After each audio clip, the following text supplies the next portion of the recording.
Sí, buenas tardes a todas y a todos. Muchas gracias por acompañarnos. Es una alegría tener esta sala casi llena para pensar o para preguntarse, para hacer filosofía. Estamos ante una nueva sesión del Faro de la Abadía con Cristina Oñoro y Juan C. Acero, a los que inmediatamente presentaré, pero antes nos gusta recordar que a las gentes que hacemos teatro de la Abadía nos gusta recordar que acción, emoción, poesía y pensamiento son las palabras que hemos elegido para describir nuestra oferta a esta ciudad. Solo nombramos el pensamiento en cuarto lugar después de la acción, de la emoción y de la poesía, pero que nombremos también el pensamiento expone una convicción, la de que el teatro es más rico y poderoso cuando, además de ofrecer acción, emoción y poesía, piensa o da que pensar. Resulta natural, nos parece, la creación de este espacio que llamamos el Faro de la Abadía. Cada tarde que nos reunimos lo aclaramos cuanto antes. La Abadía no aspira a ser faro, la Abadía busca faro. Para ello convoca a pensadoras y pensadores que en conversación con creadoras y creadores teatrales puedan ayudarnos a pensar el teatro y a pensar en general. A primera vista, la distancia entre teatro y filosofía parece enorme. La filosofía es el reino de lo abstracto, de las ideas, el teatro reino de lo concreto, de los cuerpos en situación.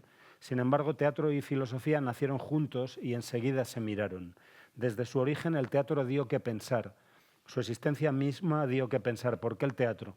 También desde el principio los escenarios se convirtieron en espacio de circulación y confrontación de ideas. El teatro no es solo un arte en que cabe el pensamiento, creemos, sino que lo es en un sentido especial, privilegiado, porque además de hacer sensible la confrontación de visiones del ser humano, de la sociedad y del mundo, al encarnarlas en personajes que pueden hacerlas suyas hasta el límite, a lo griego, hasta la muerte, es capaz de dar a pensar aquello para lo que todavía no hay palabra, aquello que la filosofía aún no sabe nombrar. El teatro puede interpelar al espectador suspendiendo ante él la pregunta que nadie ha formulado. Todo eso está en la base de este foro al que llamamos Faro, que aspira con modesta e ilimitada ambición a abrir un lugar y un tiempo de encuentro, de conversación y de tensión entre gentes que tienen preguntas que compartir. Un lugar y un tiempo en que filosofía y teatro, probablemente de forma conflictiva, como es propio de dos ámbitos que nacen y viven del conflicto, se conozcan y se interroguen. Un lugar en que la filosofía escucha al teatro y el teatro escucha a la filosofía. Normalmente acababa diciendo un lugar en que la filosofía desafía el teatro y el teatro desafía a la filosofía, pero creo que hoy, en estos tiempos de permanente bronca, creo que el mayor desafío es escuchar al otro, callar un rato y a ver qué está planteando el otro. Tenemos aquí a dos personas queridas y admiradas que van a darnos que pensar y van a hacernos preguntas. Aquí a mi derecha está Cristina Oñoro, a quienes muchas y muchos conocéis. Es profesora titular en la Universidad Complutense de Madrid, a la que, por cierto, deseamos a la Universidad Complutense un futuro próspero y que quien tenga que asegurar ese futuro lo haga, porque es muy importante que esta universidad y todas sean protegidas. Es doctora europea en Teoría de la Literatura y Literatura Comparada y licenciada en Filosofía. Ha desarrollado su carrera investigadora postdoctoral en la Universidad de Estrasburgo, en el Real Colegio Complutense de Harvard y en la Universidad de Cambridge. Sus líneas de investigación giran en torno a la literatura escrita por mujeres, la narrativa y el teatro contemporáneos y las relaciones entre filosofía y creación literaria. Es decir, es la persona óptima para estar aquí. Se ha formado para estar en el Faro de la Abadía. Entre sus libros destacan, quizá tus padres te preguntaban, ¿pero para qué? Pues para qué tanto esfuerzo para estar en el Faro de la Abadía. Entre sus libros, todos recomendables, destacan Las que faltaban, una historia del mundo diferente, un libro fascinante que ha tenido muy amplia difusión y que ha alcanzado su 8ª edición y que obtuvo el premio de las librerías de Madrid al mejor libro del año en la categoría de no ficción. También En el jardín de las americanas, un libro asimismo interesantísimo sobre la amistad transatlántica que existió entre la Residencia de Señoritas y el Instituto Internacional. Y Jane, una biografía literaria de Jane Austen, su último libro, creada junto a la ilustradora Ana Jarén. Estos libros, por cierto, los podéis encontrar a la salida en el puesto que cuida Enclave de Libros. Y ha colaborado en distintos medios como El País, Ínsula, Babelia y Keller. En los últimos años ha desarrollado además una importante actividad divulgadora, que no vulgarizadora, a través de los clubs de lectura que ha dirigido en librerías e instituciones culturales de Madrid. De eso nos hemos beneficiado también en la abadía, que se ha constituido de algún modo en círculo de círculos. Y desde 2018 dirige el aula de pensamiento contemporáneo de la librería Rafael Alberti de Madrid. Por cierto, hoy Lola Larumbe ha recibido el premio, la medalla a las Bellas Artes, y mucho se lo... pues eso, tenemos mucho, nos ha llenado de alegría la concesión de ese premio, así como también se ha concedido la medalla a la familia Travi, que nos trae dentro de unos meses aquí un espectáculo maravilloso a esta misma sala. Y a la derecha de Cristina está nuestro querido y admirado Juan C. Acero, a quien probablemente conocéis de distintos espectáculos en que ha estado en escena y de otros en que ha estado detrás o dentro. Es licenciado en Arte Dramático por la RESAD, en Interpretación Textual. Ha completado su formación en la City Company en Estados Unidos y con muchos maestros, y solo mencionaré algunos de ellos: Sol Garre, Fernando Piernas, Hernán Gené, Will King, Pablo Messiet, Sergio Boris, entre otros. Y también podría mencionar muchos trabajos en que podéis haberlo visto en escenario, como El Pato Salvaje, de Ibsen, dirigido por Carlos Aladro, en la Sala Juan de la Cruz, hace solo un par de años; Sueños y Visiones, de Rodrigo Rato, de Pablo Remón y Roberto Maiztegui; La noche justo antes de los bosques, de Coltés; Un cine arde y 10 personas arden, de Pablo Gisbert; Bodas de sangre, de Lorca, que dirigió Pablo Messiet; Carne viva y los dramáticos orígenes de las galaxias espirales, de Denis Desperius; y creo que no es irrelevante, por algo de lo que vamos a hablar durante el coloquio, Un artista del hambre, una versión del fantástico relato de Franz Kafka. Además, quizá en el audiovisual lo habéis encontrado en series como La Ruta y Arde Madrid. En 2011 funda con Mijael Stubelfield y Sol Garre la asociación Vértigo, dedicado al entrenamiento del actor, a la investigación y a la creación, donde desarrollan desde entonces una faceta muy importante como creador y pedagogo. Y, por otro lado, tras la creación de Ex Límite, este querido espacio que en Usera, si vais a Usera, frente a la comisaría, está Ex Límite. Tras la creación si tenéis algún problema, pues vais, según el problema que tengáis, vais a Ex Límite o a la comisaría. Sí, es un sitio bastante seguro. Puedes dejar la bici a la puerta. Tras la creación de Ex Límite, junto a Gerard Invert, un proyecto de formación, investigación, creación y colaboración con sede propia allí, en esa querida sala, la compañía Ex Límite ha realizado con su dirección algunos espectáculos importantes, como Los Remedios, Clúster de la Juventud, Ficciones y Las Apariciones. Sucede que el 9 de enero, después de Reyes, en esta misma sala se estrena su montaje de Una forma de vida, a partir de la novela de Amelino Tomb, con dramaturgia e interpretación del propio Juan y de Isabel Stoffel, que está aquí, y mucho le agradecemos que nos acompañe. Y ahora doy la palabra a Cristina y luego la tomará Juan. Y a partir de ese momento se establecerá una conversación a la que todas y todos estáis invitados. Muchas gracias. Cristina. Bueno, pues en primer lugar quiero darte las gracias, Juan, a ti, a Abel González y a todo el equipo del Teatro de la Abadía, por esta nueva invitación para participar en el Faro de la Abadía, para el que me estuve formando desde que empecé en la universidad, para poder estar aquí contigo, con tu equipo, con todas las personas que hoy nos acompañan. Es un honor y sobre todo es una alegría formar parte de estas conversaciones filosóficas entre creadores teatrales como hoy Juan C. Acero y personas que nos dedicamos o que tratamos de dedicarnos a las ideas y al pensamiento.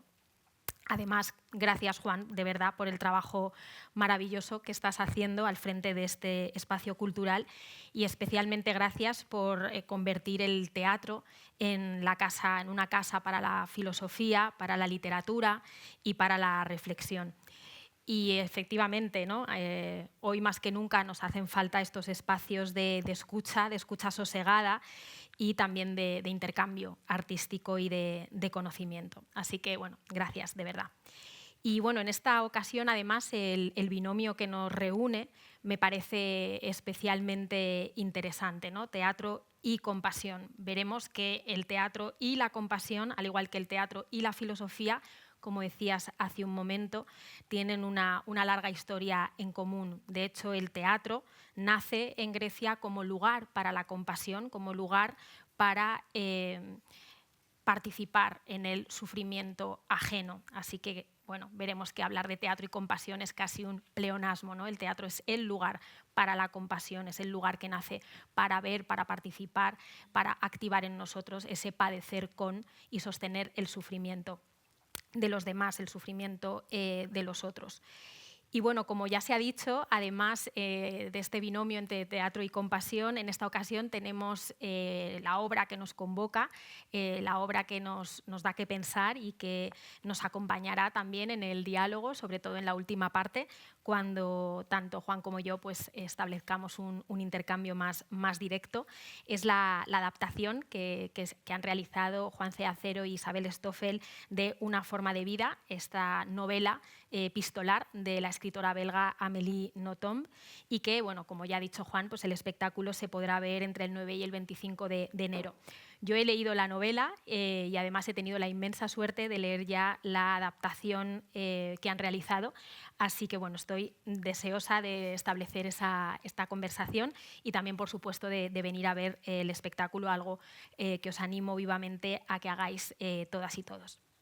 Bueno, además, cuando me propusisteis que hiciéramos esta conversación con Juan sobre teatro y compasión, lo que no sabíais es que Amélie Nothomb es una escritora a la que yo llevo leyendo pues, más de 25 años. Me he traído algunos títulos, ¿no?, que me han acompañado durante este tiempo y otros muchos que se habrán quedado en mi biblioteca de juventud. Recuerdo que el primero fue Estupor y temblor, después La metafísica de los tubos, el diccionario de nombres propios, pero bueno, tengo aquí otros muchos porque es una escritora que realmente pues, siempre me ha interesado, me ha gustado y por lo tanto estoy aún más contenta de tenerla como interlocutora en esta charla, ¿no? Para quienes todavía no la conozcáis, es una escritora belga relativamente joven, tiene 58 años, pero muy prolífica. Ella ha publicado más de 30 novelas, además de libros de cuentos y un libro de viajes, publica un libro al año más o menos o cada 2 años, siempre de carácter breve. Y creo que es una gran interlocutora para esta conversación, no solo porque sea la autora de la obra que habéis adaptado, sino porque su escritura es especialmente teatral, escribe una narrativa muy teatral y también una narrativa muy filosófica, ¿no?, donde a menudo justamente aparece el tema de la compasión, el tema del reconocimiento y cómo podemos inventar a través de la ficción, a través del juego teatral, ¿no?, otras vidas, ¿no?, imaginar otras vidas, otras posibilidades de vida como laboratorio también humano, ¿no? Entonces espero que este sea el hilo conductor que nos acompañe. Respecto a esta pequeña intervención inicial, me he propuesto llevarla a cabo en 3 tiempos breves, los 3. En primer lugar, me gustaría que nos detuviéramos, Juan lo hará también después, en el significado de las palabras, ¿no?, algo que habitualmente hacemos los filósofos, las filósofas, ¿no?, detenernos antes de nada, ¿no?, a ver qué nos dicen las palabras, en concreto la palabra compasión, que es un término que arroja muchos significados, asociaciones y que es especialmente fructífero escuchar esta palabra. En un segundo momento os propongo que hagamos un poco de tensión, utilizando una metáfora teatral, que tensionemos el binomio teatro y compasión, ¿no?, de la mano de algunos pensadores, ¿no?, Y finalmente que nos deslicemos hacia el final haciendo alguna mención, como te decía, a la propia Méline Nothomb, a su escritura, a la manera en la que plantea siempre estos juegos de ficción para hablar de la verdad, para hablar del creador, para hablar de nuestra relación con los demás, la búsqueda de ese reconocimiento y de esa compasión. Y te haré algunas preguntas, no sobre la obra, que aún no se ha estrenado, pero sí de tu proceso de creación y de cómo tú mismo también entiendes estas palabras y estos conceptos. Bueno, pues empecemos, si os parece, entonces, por las palabras, ¿no? Lo primero, las palabras, o más bien la palabra. La palabra compasión se relaciona etimológicamente con varios términos, todos ellos muy interesantes, que subrayan esta idea de compartir el dolor ajeno y, sobre todo, de actuar para aliviarlo, ¿no? La palabra compasión tiene ese sentido de compartir y de actuar, ¿no? Deriva del latín compasio, que está formado por el prefijo con, junto, unión, y el sustantivo pasio, ¿no? Sufrimiento. Así que literalmente la compasión significaría sufrir con o sufrir juntos. Sería una traducción literal del término griego simpatheia, que sin embargo en nuestra palabra simpatía ha perdido, ¿no? Esa connotación de sufrimiento compartido, de reconocimiento del sufrimiento y motor para la acción, y se ha quedado, ¿no?, con un sentido más de afinidad sentimental. Bien, la compasión es ese sufrimiento con, sufrir juntos, mover a la acción por el sufrimiento del otro. Tiene también curiosas e interesantes relaciones, vínculos con otros términos, todos ellos con un amplio recorrido en la filosofía, en la ética, en la filosofía moral. Por ejemplo, la empatía, ¿no?, con la que a menudo se confunde. La empatía es esa capacidad para sentir o entender lo que el otro siente, pero no necesariamente la empatía implica ese deseo de ayudar o de actuar o de movernos a la acción. O, por ejemplo, el término misericordia, ¿no?, que está también muy vinculado a la ética religiosa y que implica tener un corazón inclinado hacia la miseria ajena para socorrerla, ¿no? Esto es lo que dice la palabra misericordia. O la palabra lástima o pena, ¿no?, que también pueden confundirse con el término compasión, pero que a diferencia de este, pues suelen implicar una relación de superioridad moral o de jerarquía, donde el que siente pena o lástima se ve más bien a sí mismo en una situación mejor que la que padece el que sufre, ¿no?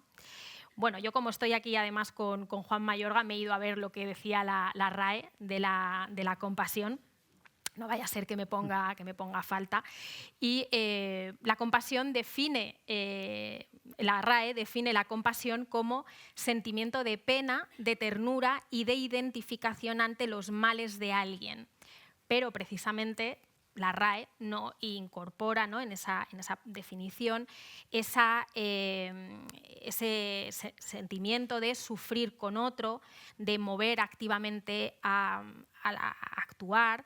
O podríamos decirlo en otras palabras, no incorpora ese sentido de la compasión, de reconocimiento del sufrimiento que mueve a procurar un alivio. No incorpora ese sentimiento de mover para aliviar. Pero yo, la verdad, no descarto que Juan, en una próxima reunión de la RAE, muy bien, conociéndote a ti, conociendo tu teatro, también tú te has formado para proponer en la RAE, ¿no?, que incorporemos la idea en su definición de compasión, de reconocimiento del sufrimiento ajeno y, sobre todo, de ese procurar aliviarlo. Bueno, dicho esto, solo ya con las palabras podemos lanzar algunas preguntas, algunos interrogantes, ¿no? ¿Qué relación mantiene la compasión con el reconocimiento de esa vulnerabilidad compartida, ¿no?, que finalmente es nuestra condición humana, ¿no?, nuestra condición sufriente como humanos? ¿Es la compasión, entendida en términos de emoción, una mera reacción irracional, o implica, como piensa la filósofa Martha Nussbaum, siguiendo a Aristóteles, un proceso reflexivo? Es decir, emoción y pensamiento, como decías también al inicio, se oponen, se contraponen, o más bien las emociones, como creía Aristóteles, uno de los primeros filósofos y defensores del teatro, las emociones nos informan sobre aquello que pensamos, sobre aquello a lo que damos valor, sobre aquello que creemos. O, tomándole prestadas las palabras a la filósofa Adriana Cabarero, sería la inclinación a la que nos mueve la compasión, una figura de pensamiento, una figura compasiva del pensamiento que se opondría, en cambio, a la idea del pensamiento como rectitud, como derechura, como verticalidad. Bueno, pasando ya al segundo tiempo, os propongo que tensionemos un poquito, siempre con estas preguntas un poco también envolviéndonos, tensionemos el binomio teatro y compasión. Bueno, si viajamos a los orígenes, si viajamos a los orígenes del teatro, como decía hace un momento, teatro y compasión es en realidad un pleonasmo, una redundancia, ¿no? El teatro trágico nace como lugar para la compasión, para el sufrimiento compartido. Tal y como teorizó Aristóteles en la Poética, la tragedia nos presenta la caída en desgracia de seres humanos buenos y esta desgracia, ¿no? Su desgracia, nos conmueve, exigiendo nuestro reconocimiento y nuestra comprensión. Y además nos activa a través de la catarsis, ¿no? A sostener, a participar como espectadores, pero en ese sentido de actividad del espectador, nos obliga a participar en ese sufrimiento. Los héroes trágicos del teatro antiguo, los héroes de Esquilo, de Eurípides o de Sófocles, son efectivamente personas nobles, personas buenas, pero infelices, o lo que es aún peor, personas buenas que se ven obligadas a obrar mal. La situación trágica es precisamente la que nos mueve a la compasión, porque les suceden cosas, les pasan cosas que son, por un lado, nos dice Aristóteles, graves, ¿no? Por ejemplo, pues tienen que renunciar a proyectos, a deseos importantes, tienen que cometer una traición, hay una pérdida, hay un daño a otra persona. Le suceden cosas que son inmerecidas, ¿no? Dice Aristóteles, no tienen que merecérselo para que se active en nosotros la compasión. Y además, plantea Aristóteles también, en la Poética, tiene que haber una sensación de que nos podría suceder a nosotros también. Hay un juicio de similitud, nos podría pasar lo mismo y en ese sentido no solo sentimos la compasión, sino que sentimos temor de que nos pueda suceder y se activa entonces ese proceso de la catarsis.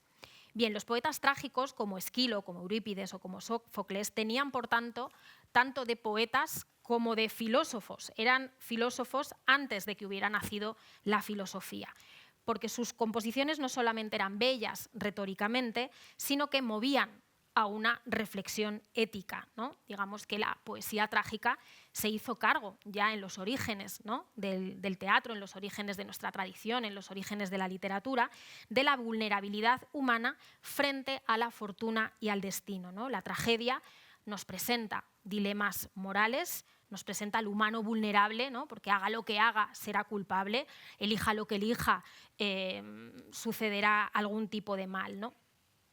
Se plantean dilemas de gran profundidad, de gran calado, ¿no? Cómo tenemos que vivir, qué debemos hacer, cómo afrontar que las cosas que amamos sean tan frágiles, ¿no? Y puedan cambiar. Es decir, el teatro ha planteado en sus orígenes las preguntas que luego va a heredar la filosofía y que antes de que la filosofía, la ética, las adoptara, fueron preguntas de la poesía, de la tragedia, del teatro, ¿no? Cómo tenemos que vivir, cómo hay que actuar, cómo afrontar que las cosas que amamos sean tan frágiles, cómo afrontar que el humano es vulnerable y aquello que ama, ¿no? Lo vuelve al mismo tiempo frágil. Bien, el primero que vio muy peligrosa esta unión entre teatro y filosofía moral, antes de tiempo, ¿no?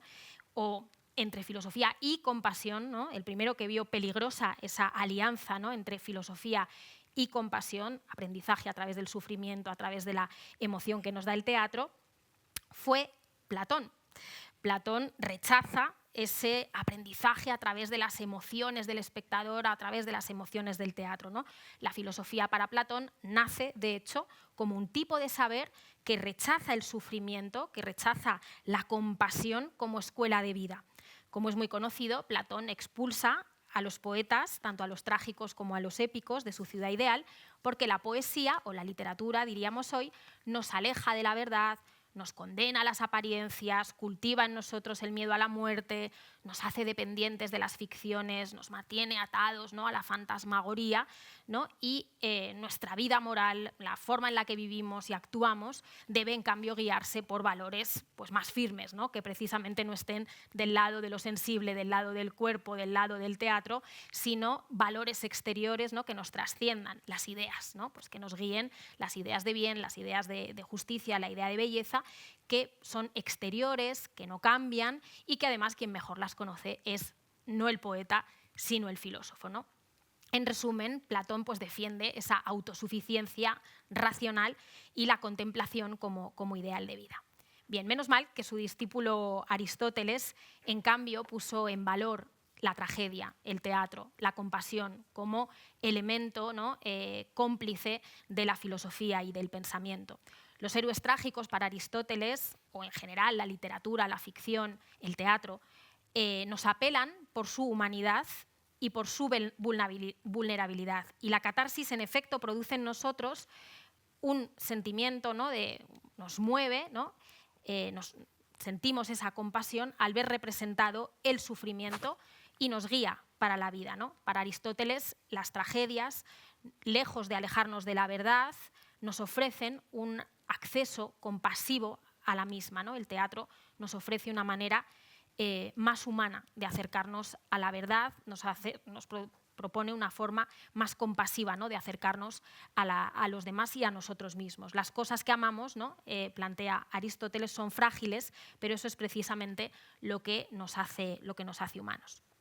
Bueno, para ir llegando ya hacia el final, Aristóteles no fue el único, ¿no? Ha habido una larga lista de filósofos que también han defendido, ¿no?, esa historia, ¿no?, de complicidad entre teatro y compasión y la posibilidad del teatro de ofrecer un lugar, ¿no?, privilegiado para sostener el sufrimiento, para sostener el dolor ajeno, ¿no? Y os propongo que hagamos una pequeña lista, muy pequeña, para nombrar solo algunos que nos sirvan sus ideas como interlocutores, ¿no? Por ejemplo, Ortega, en su Idea del teatro, escribió que el teatro no es un género literario, ¿no?, por mucho que en Occidente lo entendamos así a menudo, sino un género visionario, ¿no? El teatro es el espacio del como sí, ¿no?, del juego, de la ficción, donde empieza otro mundo que el ser humano inventa como forma para escapar de la limitación que define su existencia, ¿no? El teatro y, por tanto, también la teatralidad, de esto espero que podamos hablar, la teatralidad entendida como una dinámica perceptiva, ¿no?, entre ver y ser visto, ¿no?, la teatralidad como dinámica, como relación entre el que ve y el que es mirado, se convierte para Ortega entonces en un lugar de intelección. Y en esta misma línea podemos citar a Mayorga, quien en su Razón de teatro escribe: el teatro es el arte de la crítica y de la utopía. Examina cómo vivimos e imagina otras formas de vivir. O también, por ejemplo, la ya citada Martha Nussbaum, ¿no?, que ha trabajado mucho sobre el teatro, la tragedia, la compasión, ¿no?, y que defiende, ¿no?, esa unión entre pensamiento y literatura, entre pensamiento y teatro, ¿no? El teatro para Nussbaum no es profundo porque se limite a registrar hechos, ¿no?, como podría hacer la historia, sino porque indaga en las posibilidades de vida, ¿no? Indaga en las posibilidades de vida, ese espacio del como sí. El teatro, la literatura nos entrena para responder en la vida de un modo más compasivo que la pura razón teórica, ¿no? La vida, gracias a la ficción, gracias al teatro, gracias a la literatura, gana en precisión, gana en relevancia moral. Acudir a un espectáculo, leer un relato, como le sucede a menudo a los personajes de Amélie Nothomb, exige en nosotros una cierta paciencia, una capacidad de sorpresa, una atención, un interés, una curiosidad. Leer y ser espectador son para Nussbaum modelos de vida ética en la medida en la que son ya maneras de estar en el mundo, son actividades relacionales que exigen el reconocimiento, que nos vinculan profundamente. Bueno, como escribe Badiou en su Elogio al teatro, el teatro es justamente el arte de las hipótesis, de las posibilidades, del temblor del pensamiento ante lo inexplicable. Una definición, la del temblor de lo inexplicable, que por cierto encaja bastante con el universo literario de Amélie Nothomb. Bueno, y para ir ya un poquito ya al final, lanzarte algunas preguntas, ¿no?, del proceso también de creación que has llevado a cabo. Te decía que bueno, pues llevo leyendo a esta autora, ¿no?, muchos años, ¿no?, y me pareció evidente, ¿no?, que era una autora que hay que trasladar también al teatro, ¿no?, y que me parece que su escritura es especialmente relacionable, ¿no?, con el teatro, ¿no? Escribe, me gustaría mucho que nos contaras cómo ha sido enfrentarse a esa novela, a ese texto, pero bueno, por decir, ¿no?, pues escribe justamente Nothomb con una prosa especialmente concisa, especialmente afilada, ¿no?, y construye con gran habilidad los diálogos, ¿no?, brillantes. Tiene mucha capacidad también para construir personajes que vas a encarnar, además, muy teatrales, muy magnéticos, aunque ella lo haga en novelas, ¿no?, en narrativa. Mantiene una unidad, una intensidad en el tiempo, en el espacio, en la acción.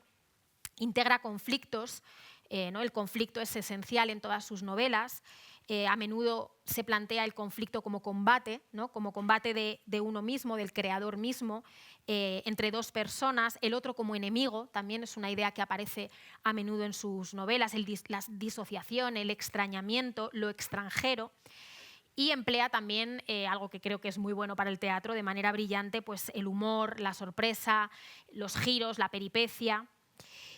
Y bueno, también además pues es especialmente filosófica su escritura, porque sus novelas suelen, como la que has adaptado, pues suelen plantearse a partir de la irrupción de un acontecimiento, sucede algo, ¿no? Es la estructura del caso, podemos decir, algo pasa, algo irrumpe, algo llega, y a partir de ahí hay un desarrollo, ¿no?, a través de la acción, a veces rozando lo fantástico, lo raro, lo extraño, pero que también produce siempre una reflexión, muchísimo desarrollo también de diálogo mental, de soliloquio y de reflexión de carácter ético y moral. Así que bueno, me gustaría mucho saber cómo has trabajado, ¿no?, en este espectáculo que tiene, sin que hablemos de la obra, porque bueno, no se ha estrenado, pero pues trata de un intercambio epistolar, en origen es una novela epistolar, entre Amélie Nothomb y un lector llamado Melvin Mappel, que es el personaje que tú encarnas en la obra, en el espectáculo, que es un soldado estadounidense que está en Bagdad durante la guerra de Irak, y cómo a través de ese intercambio epistolar, en el que Melvin le confiesa que tiene una extraña enfermedad, un trastorno relacionado con la comida que le provoca una obesidad mórbida voluntaria, pues establece entre ellos un vínculo y una relación atravesada, ¿no?, también por esas ficciones, por esa imaginación, por ese mundo imaginario, y que bueno, pues aboga, nos lleva a muchos lados, ¿no? ¿Cómo has trabajado, ¿no?, sobre estas cuestiones en el espectáculo, sobre el poder de la ficción para dar sentido a quienes somos, ¿no? Como escribe Riquer, narrar nuestra vida es la única forma que tenemos para crearnos una identidad estable. Narrarnos, ¿no?, contar nuestra vida, como hacen los personajes de esta novela, es la única forma que tenemos los humanos de dar sentido al tiempo, a nuestra vida, de ser reconocidos y de ser comprendidos por los demás. Para Riquer, narrar es precisamente dar forma humana al tiempo, ¿no?, que es justamente lo que pasa en esta novela y lo que sucede a menudo en la literatura de esta autora. Y por último, pues alguna cuestión más, ¿no? ¿Cómo habéis planteado los procesos de ficcionalización, que sé que en tu trabajo, en tus otros espectáculos, tú mismo como actor abordas a menudo, ¿no? Ficcionar no es solo una técnica literaria, ¿no?, sino que es una necesidad antropológica fundamental, como plantea Riquer o plantea Isser, ¿no? Es una característica inherente del ser humano, ¿no? Inventamos vidas, inventamos ficciones justamente para crear mundos posibles que nos permitan experimentar lo humano trascendiendo nuestras limitaciones, ¿no?, trascendiendo lo que contextualmente nos limita de manera inmediata, ¿no? A través de ese como sí, ¿no?, de ese mundo otro, podemos justamente dar un sentido humano, como decía Aristóteles, a nuestra vida y a las de los demás, ¿no? Y además, la ficción es una herramienta para cultivar esa compasión, ¿no?, que nos convoca hoy aquí, ¿no? Como el teatro, la ficción, la literatura precisamente es una escuela para la vida porque nos ofrece la posibilidad de ampliar nuestras posibilidades de vida, ¿no? Esas formas de vida del título de la novela de Nozom, que nos permiten ponernos en el lugar de los demás, pero también sostener ese sufrimiento y ese dolor ajeno. En definitiva, ¿para qué sirve narrar? ¿Qué conexión existiría entre la capacidad de crear ficciones y la capacidad de compadecer? ¿Cuánto necesitamos justamente a la ficción, al teatro, a la literatura para crear sociedades más compasivas, ¿no? Que cultiven la compasión como forma de reunión, de estar juntos y de sostener esa vulnerabilidad que nos origina, que nos funda? Así que, bueno, hasta aquí mi parte. Muchas gracias.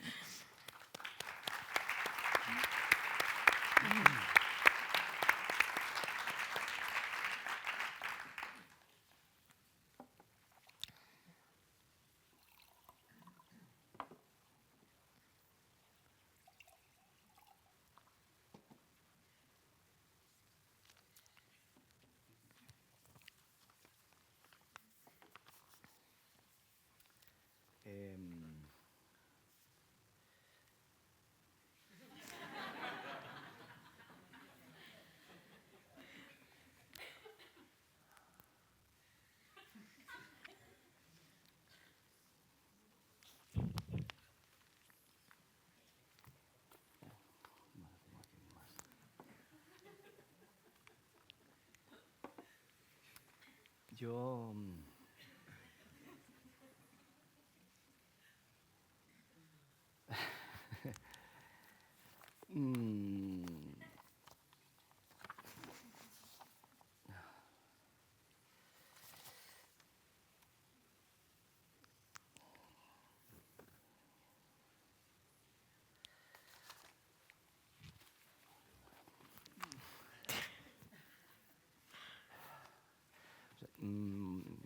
Juan, di algo. no, O sea.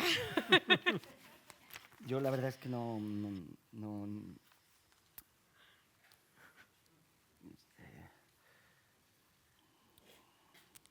sea, ¿qué pasaría, no?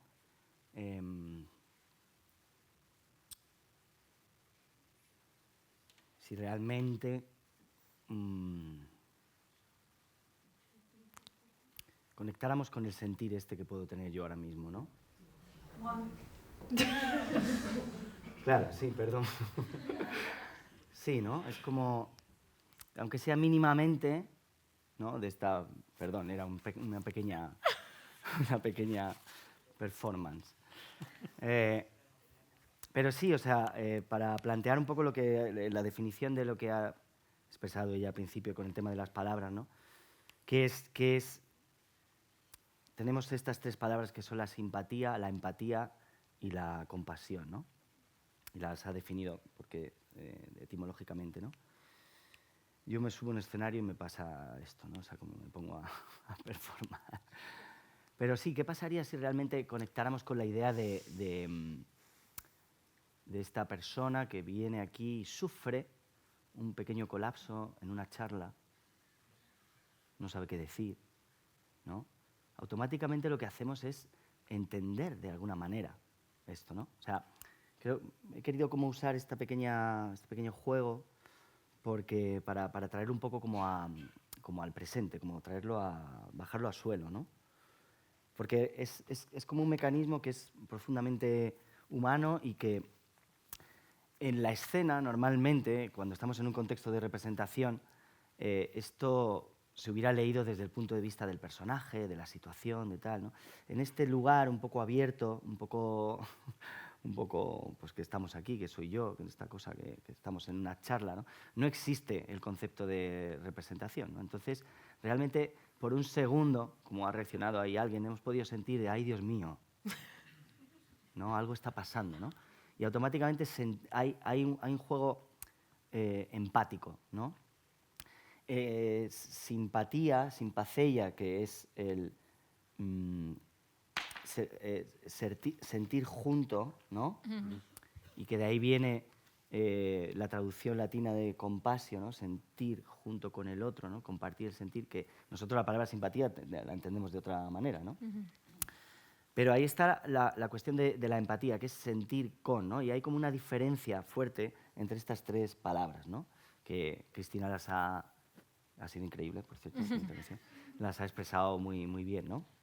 Entonces, digamos que si la empatía nos mueve y lo que produce es un movimiento interior hacia la comprensión del sufrimiento que tiene el otro, ¿no? En el caso de la compasión, como ha dicho también, lo que hay encima es el deseo y la voluntad de intervenir en eso, ¿no? Y hace un momento abajo hablábamos de experiencias más cercanas a la performance, ¿no? No tanto en los paradigmas teatrales. En este libro de Erika Fredlichte, ¿no? Fischer-Lichte. Que de estética de lo performativo, pone el ejemplo de Marina Abramovic en una performance que ella hacía, en la que se emborrachaba de verdad, se echaba cera de una vela encima del pecho y finalmente acababa tumbada en un bloque de hielo, ¿no? Durante tiempo indefinido, hasta que el propio público intervenía y la sacaba de allí, ¿no? Este tipo de performance que entran dentro de este universo más de las prácticas con lo real, ¿no? También se mueven en esas potencias del poder de la identificación con el sentir del otro, con el sufrimiento del otro, hasta el punto de que me mueve a la acción, ¿no? Me conmuevo y tengo que intervenir, ¿sí? El otro día... porque algo me he preparado, claro. O sea, sí. Leía de un profesor de filosofía, el filósofo que se llama Joan Carles Melic, de la Universidad Autónoma de Barcelona. Tiene un libro que se llama Ética de la compasión. Y entonces, claro, hablaba claramente de cómo la compasión necesariamente implica la respuesta, o sea, el responder al grito del otro, al dolor del otro, ¿no? Y hacía la diferencia con la piedad, ¿no? Y él habla de que la piedad, que es una palabra que también medio ha surgido ahí, misericordia, piedad, la piedad es vertical, ¿no? Y él decía que, claro, los césares en los circos romanos eran piadosos porque tenían el poder sobre el otro, el poder de decidir si te condeno o te salvo, ¿no? En el caso de la compasión es mucho más... este hombre incluso habla de que no es una cosa antropocéntrica, sino que los animales también pueden ser compasivos en un momento. En fin, tiene como toda una historia, ¿no? Pero no funciona el sistema de poder ahí. O sea, el sufrimiento del otro, y hay otro tema importante que nos puede llevar al tema de la tragedia, ¿no? No solamente ocurre con la víctima, sino también con el verdugo, ¿no? No entiende de jerarquías la compasión. Y es interesante, ¿no? A propósito de eso, yo he traído el libro de Chantal Maillard, de La compasión difícil, que de hecho ella trabaja mucho con el personaje de Medea. Y lo analiza desde el punto de vista de la película, o un corto película de Lars von Trier, que relee un poco el mito de Medea, y pone el ejemplo de que Mérmeros es uno de los hijos de Medea, es quien le pone... lo repite varias veces, casi como una imagen obsesiva en el libro, ¿no? Le pone la mano en el hombro a su madre y le entrega la cuerda con la que va a ser ahorcado, ¿no? O sea, ese gesto compasivo de la víctima que va a ser sacrificado. O sea, hay algo, llevándolo como al extremo, ¿no? De que a veces la compasión es algo que puede ser difícil, ¿no? Cómo acompañar al reo, ¿no? O sea, es decir, al que va a ser condenado. En el caso también, por ejemplo, de la relación, me estoy pensando ahora, que además se cita en Amélie Nothomb, en esta novela, Una forma de vida, que ya habla de Sangre fría, de Truman Capote, ¿no? Y creo que también hay una relación ahí entre el escritor y los asesinos, ¿no?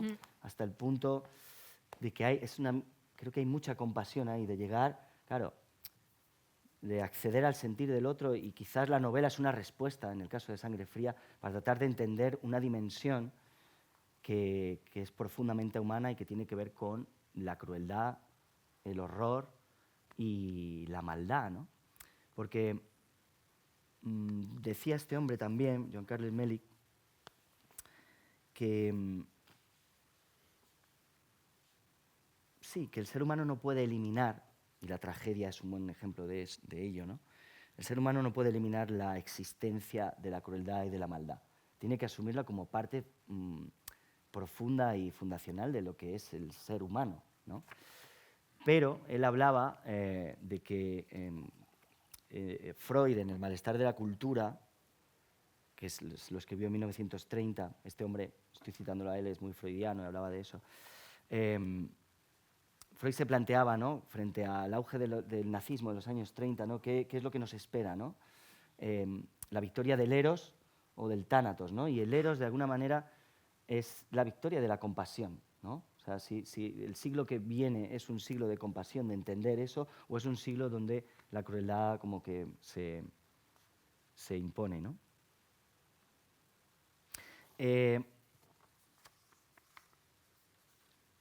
Hay algo en la definición de... Antes de ir a eso, estoy pensando que Melvin Mappel, el personaje de Una forma de vida, y ahora está ahí Isabel Stoffel, que ayúdanos cuando quieras, compañera. Esta primera carta que él le escribe le dice, estoy sufriendo como un perro, necesito su comprensión. Exactamente. ¿No? Porque él sabe que ella lo va a entender, ¿no? Al principio ella no entiende por qué le escribe eso y dice, no, yo he leído todas sus novelas y sé que usted me va a entender, ¿no? Y es muy interesante, ¿no?, cómo ya sea a través de la demanda de auxilio, de ayuda, ¿no?, en el caso de Melvin, ¿no?, decir, bueno, estoy aquí, estoy sufriendo y necesito... Porque hay algo de empatizar, de comprender, de acompañar y de ser compasivo con el otro, ¿no? Y es cierto que la palabra compasión tiene mala prensa en un sentido porque está muy vinculada con el ámbito cristiano, ¿no? O sea, está muy vinculada con eso, que podemos hablar, sabrás mucho más del tema, ¿no? Pero investigando un poco me ha parecido realmente interesante. Yo mismo tenía como ciertos prejuicios con la palabra, ¿no? Porque va un poco más, como digo, va más allá, o sea, no implica, no hay culpa detrás de la compasión, no responde, siempre hay un deseo, porque hay otras palabras adyacentes, ¿no?, como puede ser la solidaridad, el altruismo, el deseo de ser misericordioso, de ayudar al otro, ¿no? ¿Hay o no hay un interés personal, ¿no? ¿Es una conmoción interna o hay siempre un interés, ¿no?, de por qué ayudo al otro, por qué de repente aparece esto, ¿no?, cuando puedo ser misericordioso, compasivo, ¿no? En el caso del teatro y en el caso de la novela, ¿no?, pero por ser un poco más amplio, claro, o sea, representamos situaciones, hechos, sucesos que tienen que ver con lo humano, con lo divino. Podemos rastrear la historia del teatro ahí para ver qué sucede, pero de alguna manera, yendo a una traducción literal de lo que significa simpatheia, dice que es un padecer... ¿Dónde lo tenía esto? ¿Lo tienes aquí, Juan? Me busca un momentito. Espera. Esto... un sentir juntos, ¿no? Y entonces hay como casi una traducción literal que tiene que ver con una comunidad de sentimientos, ¿no? La simpatheia en relación a la compasión genera esta especie de comunidad de sentimientos, de sentir juntos. Y me parece una definición de la escena maravillosa, ¿no? La escena es un lugar para sentir juntos. Y además se produce en dos planos de la realidad que confluyen en el encuentro entre la mirada y el ser mirado, en ese dispositivo de la representación, ¿no?, que es lo más... que esto ya desde Aristóteles, obviamente, de todo esto, o sea, cómo funciona ese lugar en el que, al que venimos, ¿no?, el teatrón, el teatro, el lugar al que venimos para mirar, ¿no?, y ser testigos, ser no solamente testigos pasivos, espectadores, como lo concebimos hoy, sino que en ese momento había algo de que eso formaba parte de la constitución de la comunidad, de la cultura, ¿no? Yo creo que en Grecia el teatro se parecía, era una mezcla entre el Parlamento, la Iglesia y lo que hoy entendemos por el teatro. Y no podemos acceder, no tenemos, está separado, hubo una separación de poderes y también tuvo ese impacto dentro de la escena, ¿no? Entonces, eso ha sido sustituido por la idea del espectáculo, ¿no? Y hay algo que dice Chantal Maillard a propósito del espectáculo, que me permite hablar de otra cosa también, y es que dentro de lo que es ya la representación, ¿no? Dice, contar, imaginar, es un movimiento que produce placer. Permite la activación de las facultades de reconocimiento. Todo espectáculo se ofrece como ficción y dispone la mente a efectuar los enlaces pertinentes entre lo que vemos y lo real.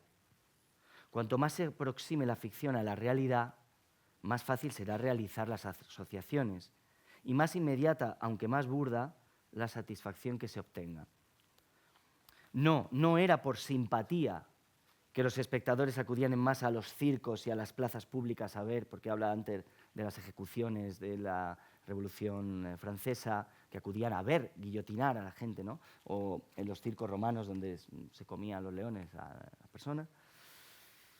No es por simpatía que encendemos el televisor a la hora de transmisión de los horrores, ¿no? Ella también habla de toda la cuestión de la representación visual a la que estamos expuestos, ¿no? Y pone el ejemplo de las ejecuciones que hizo el Daesh en Palmira, ¿no? Que es como una especie ya de retruécano, ¿no? O sea, es decir, una ejecución visualizada en un teatro romano, historia, unas ruinas, ¿no? O sea, toda representación entraña placer y siempre que se nos ofrezca como espectáculo recibiremos lo real con el placer que toda representación conlleva, ¿no? Con lo cual, la representación de alguna manera nos permite asistir a esa tragedia, a ese canto, desde un lugar en el que nos sentimos implicados porque estamos conmovidos, pero de alguna manera hay placer, ¿no? Es condición sine qua non, no podemos. Hay como que diferenciar mucho, efectivamente, esto es teatro y compasión, no estamos hablando de la compasión fuera de la escena, ¿no? Y implica, aunque estemos asistiendo a algo tremendamente doloroso, aunque estemos asistiendo al horror, hay un placer, hay un disfrute, ¿no? Que es inherente a la propia representación, ¿no?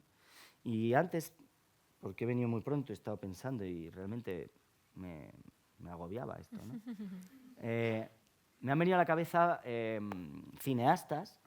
Antes hablaba de Lars von Trier. Lars von Trier es uno, ¿no? Es una persona que en los 90 a 2000, con algunos relatos, está Gerard, nos puede hablar de cosas también, películas como Rompiendo las olas o Bailar en la oscuridad, la película esta de Björk, y otro de los autores es Haneke, o sea, nos pone el horror frente a nosotros y en ese sentido es mucho más manipulador Lars von Trier, ¿no?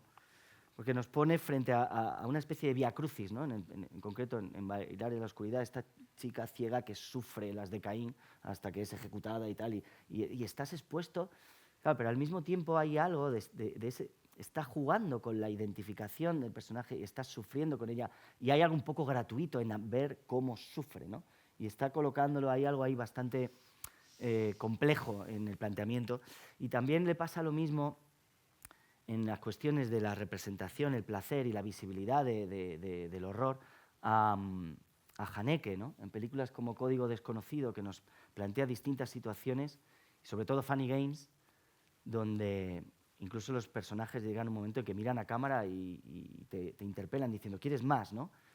¿Dónde está el morbo de querer, el placer, el morbo de querer seguir viendo el horror, ¿no? Había una cita ahí también buena decía Horacio, ¿no? Que las dos grandes poéticas de la antigüedad son las de Aristóteles y luego el Ars Poética de Horacio, ¿no? Que Medea no mate a sus hijos ante el público, aconsejaba Horacio, ¿no? La escena ha de contarse, pero no mostrarse, pues no es tanto el relato de los hechos lo que escandaliza, sino su representación, ¿no? Y eso es algo que en el mundo contemporáneo ha desaparecido. O sea, estamos inmersos en la visualización pornográfica, obscena del hecho, ¿no? Y ahí se produce una extraña paradoja, y es que como el dispositivo de la representación lo engloba, lo que ocurre es que aparece ese placer y ya dejamos de tomar la realidad por algo real, y aparece esta cosa, ¿no?, de lo hiperreal, ¿no?, de la cosa de la espectacularización, de la transformación de la realidad en un objeto de consumo, ¿no? Hay mucho tema ahí que no me quiero ir por las ramas tampoco.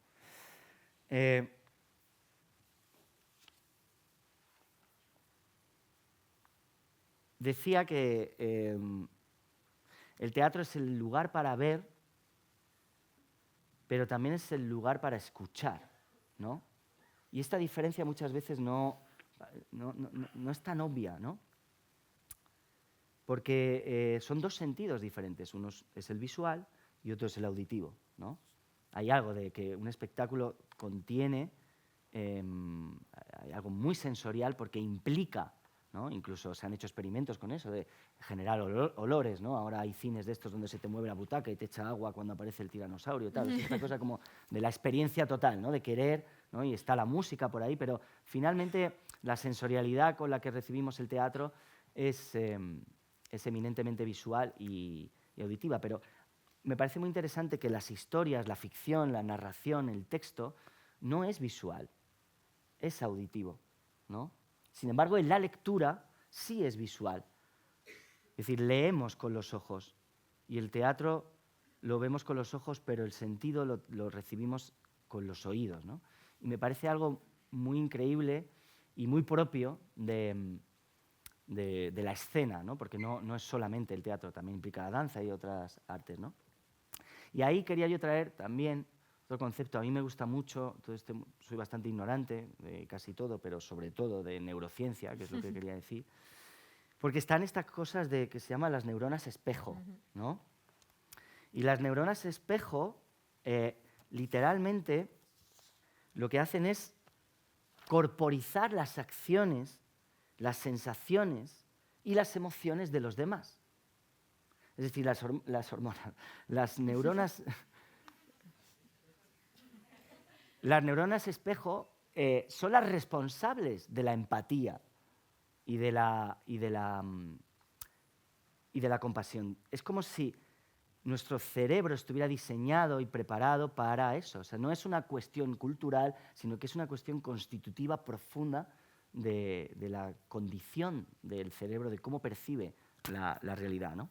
Y ahí las neuronas espejo son responsables de otra palabra muy aristotélica, que es la mímesis, ¿no? Es decir, se han hecho estudios, ¿no?, donde bailarines y bailarinas asistiendo a un ensayo de una obra que ellos y ellas tienen en el cuerpo, neuronalmente su cerebro funciona estando sentado en la butaca de la misma manera que el cerebro de la persona que está actuando, ¿no? Es como que realmente se produce, o sea, es una conexión, o sea, tu cerebro está sintiendo con, ¿no? Y me parece como bastante revelador, ¿no? Con lo cual, en este dispositivo, y ya con esto si queréis vamos como, ahora podemos hablar un poco de la obra, en este dispositivo de representación, neuronas espejo, mímesis, identificación con lo que aquí está ocurriendo, movimiento interior del sentir con, porque normalmente padecer o sufrir lo asociamos con pasión, pero también hay algo de, ¿acaso no nos genera cierta compasión y algo como más positivo ver al clown, ¿no? El clown es algo que está como en medio, ¿no? Ver a Chaplin, ver a Buster Keaton, hay algo ahí que está cerca, ¿no? Nos sentimos compasivos de ese señor que le pasan esas cosas, pero desde un lugar donde no estamos viendo un sufrimiento total, o sea, como que de alguna manera también participamos hay algo lúdico ahí, de nuevo está como el placer, ¿no? Es inofensivo de alguna manera, ¿no? Ahí habría que ver, claro, cuándo algo es tragedia y dónde están los límites entre la tragedia y la comedia, ¿no? Cómo funciona esa cuestión, ¿no? Entonces, en este espacio de la mirada, que es la que construye esto con sus orejas, y las coordenadas donde está escrita la representación, ¿no? Que a mí son las que me interesan mucho, ¿no? Porque el teatro está escrito en el espacio y en el tiempo, ¿no? El teatro para mí no es literatura, la literatura es algo digital, ¿no?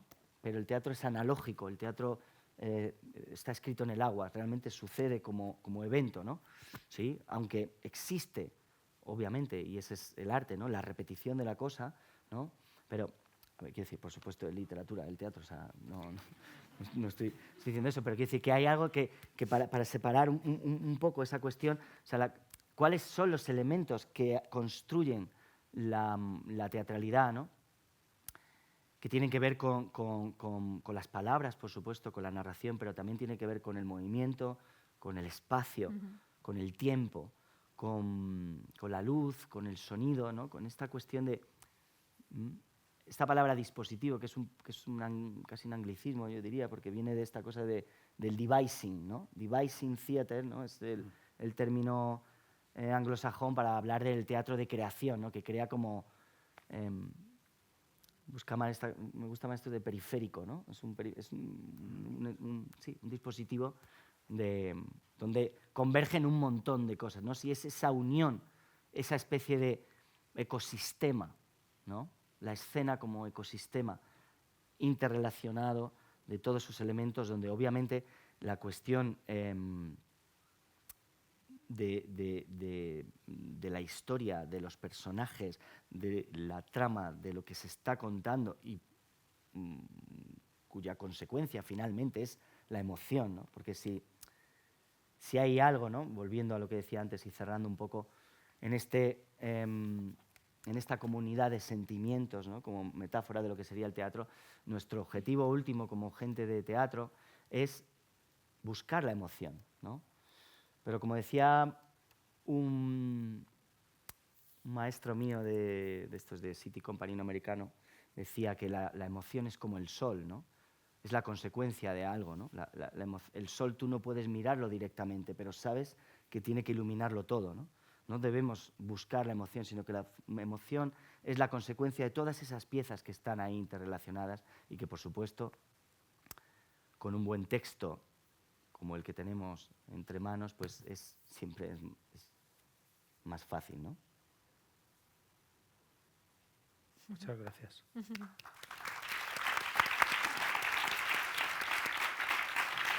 Gracias. Si me permitís, os propondré algún motivo de conversación y luego daremos la palabra a la asamblea. Bueno, cuando Juan Acero tuvo ese colapso fingido... Lo he hecho bastante mal, perdón. No, qué va. Yo me quedé muy tranquilo porque en el Faro de la Abadía tenemos un protocolo. Si un participante colapsa, sabemos lo que hay que hacer. Los técnicos saben lo que tienen que hacer, o sea que podéis colapsar tranquilamente. No, cuando antes he pasado lista a trabajos de interpretación de Juan C. Acero, olvidé uno, y es que yo le debo la interpretación que hizo de Berganza en una modesta versión del Coloquio de los Perros de Cervantes, que se tituló Palabra de Perro. Y mencionarlo ahora me sirve para recordar un momento que me parece excepcional de la novela ejemplar cervantina, porque me parece que Cervantes, maestro de la compasión, maestro de la mirada compasiva, nos ofrece de algún modo en ese momento toda una ética y una poética de la compasión, y también de la ética y de la poética teatral de la compasión. Os recuerdo que en esa novela 2 perros parlantes se han encontrado y Cipión le pide a Berganza que le cuente su vida, ¿no? Y Berganza empieza a contarle su vida. Y entonces le dice Cipión, espera.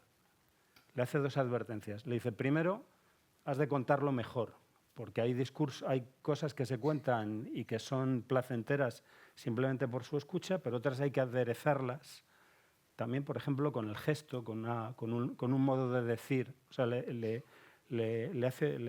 propone que haga teatro y que lo haga mejor. pero además luego le dice algo así como que no hagas sangre, no mates a aquellos de los que estás hablando, no mates con tu lengua, no mates a aquellos de los que estás hablando, ¿no? O sea, de algún modo, incluso sé compasivo hacia quienes te han perseguido, hacia quienes te han apaleado, hacia quienes te han sometido. Claro, a mí me resulta muy emocionante que eso lo diga un perro, ¿no? O sea, un perro le dice a otro, cuidado, ¿no? Muerde, pero no hagas sangre. Y claro, eso me lleva a otro perro, que no lo fue, un ser humano que se sintió perro, que es el Joseph K., el protagonista del Proceso, que en la escena final, os recuerdo, la escena final del Proceso, precisamente, lo que no encuentra es nadie que tenga compasión de él. Está en ese momento final yendo por la ciudad y nota que nadie se asoma a la ventana. Y de pronto ve a alguien, dice, no, allí de pronto parece haber alguien que va a ofrecerme ayuda, pero es solo una ilusión momentánea, porque nadie me presta ayuda. Es decir, nadie tiene aquello que ha reclamado Cristina para la definición mejorable de compasión. Es decir, no solo si están viendo mi sufrimiento, eso no les lleva a la acción. Y pensar en Kafka me lleva a un extraordinario intérprete de Kafka, que es Elias Canetti, quien en su texto El oficio del escritor dice que lo propio de la escritura, y podríamos decir que lo propio de la representación, es la metamorfosis, ¿no? Precisamente el convertirse en otro. Y dice, y en el centro de la metamorfosis está la misericordia. Él utiliza esa expresión, misericordia, y no compasión. Es decir, de lo que te transformas en el otro para intentar sentir como él, para intentar sentir lo que él. Y en este sentido podríamos decir, me atrevo a sugerir que escribimos y leemos y hacemos teatro y asistimos al teatro porque queremos entender por qué el otro siente eso que siente, ¿no? Y quizás sentir con él.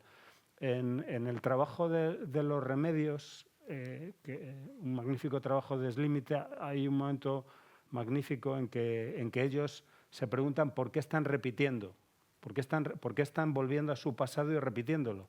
Y descubren, lo repetimos para intentar entender. O sea, repetimos nuestro propio pasado para intentar entender lo que fuimos, y en general yo creo que repetimos la muerte de César para ver si alguna vez la entendemos, ¿no? Y repetimos el suicidio de Adela para ver si alguna vez lo entendemos, ¿no?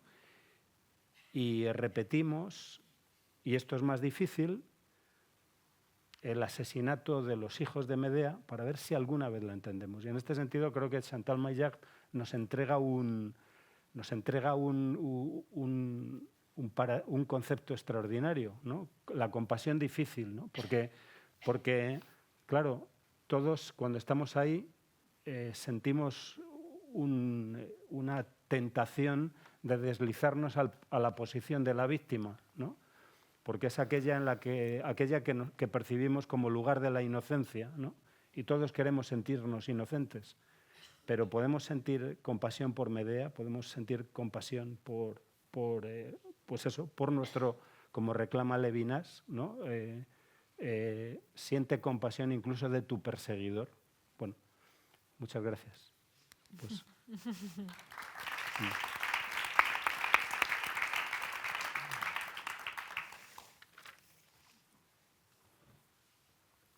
¿Quieres empezar tú? Puedes colapsar tranquilo. Ya me lo he quitado. Bueno, había varios asuntos ahí que... Asuntos pendientes. Asuntos pendientes. Se nos acumula el curro. Sí. Bueno, yo te quería preguntar por un poco también cómo Juan ha traído a Kafka a la conversación, y a Merino Tom, quienes la conozcáis, pues es una escritora que tiene curiosas conexiones también con Kafka en su manera de manejar el extrañamiento, la soledad, el aislamiento, también muy teatralmente.